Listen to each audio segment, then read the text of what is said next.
दररोज कल्याणमधून लाखो प्रवासी प्रवास करतात। मात्र लोकल ट्रेन वेळेवर धावत नसल्याने प्रचंड गर्दी होते। त्यामुळे अनेक प्रवाशांना लटकून प्रवास करावा लागतोय आणि याचाच आढावा घेतलेला आहे आमचे प्रतिनिधी आतिश भोईर यांनी। मी आहे कल्याणला आणि कल्याणवरून ट्रेन पकडलेली आहे। मी पण प्रयत्न करतोय मुंबईला जायचा। मात्र काही प्रवासी जे आहेत ते दररोज प्रवास करतात, त्यांच्याशी आपण बातचीत करूया। रोज ट्रेन वेळेवर नसतात, लेट होतात, त्याच्यामुळे प्रवासी मागून पुढून मागच्या गाडीचे प्रवासी पहिल्या गाडीला येणार, मग एखादी गाडी कॅन्सल झाली, एका गाडीत लोड येतो सगळा असं।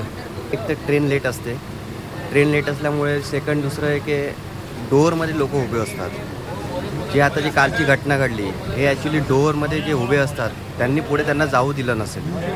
हे असे कायम हा प्रॉब्लेम आहे। तर पहिली गोष्ट सेंट्रल गव्हर्नमेंट रेल्वेवाल्यांनी पहिले करायला पाहिजे का ते डोअरमध्ये जे उभे राहणारे व्यक्ती त्यांना पहिले आतमध्ये घ्यायला, सेकंड टायमावर ट्रेन सोडा। आणि दिवाचा जो स्टॉप आहे, दिवा, मुंब्रा आणि कळवा, इथे मोस्टली स्लो ट्रेन थांबतात आणि ते कल्याण डोंबिवली या साईडनेच भरून जाते। तर ॲटलीस्ट त्यांच्यासाठी पण एक दिवापासून पण एक ट्रेन चालू करायला पाहिजे, 2-3 ट्रेन चालू करायला पाहिजे। लटकतात, हे करतात।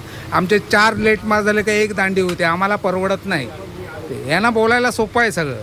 ते रेल्वेच्या टायमात चालवल्या, ह्या गाड्या वाढवायची काही गरज नाही, ह्याच गाड्या टायमात चालू उद्या व्यवस्थित होईल सगळं। ते फक्त हे लीडर येणार, 5 लाख पैसे आमचे आहेत, त्यांच्या खिशातले नाही आहे। हे 5 वर्षात 100 कोटी कमवतात।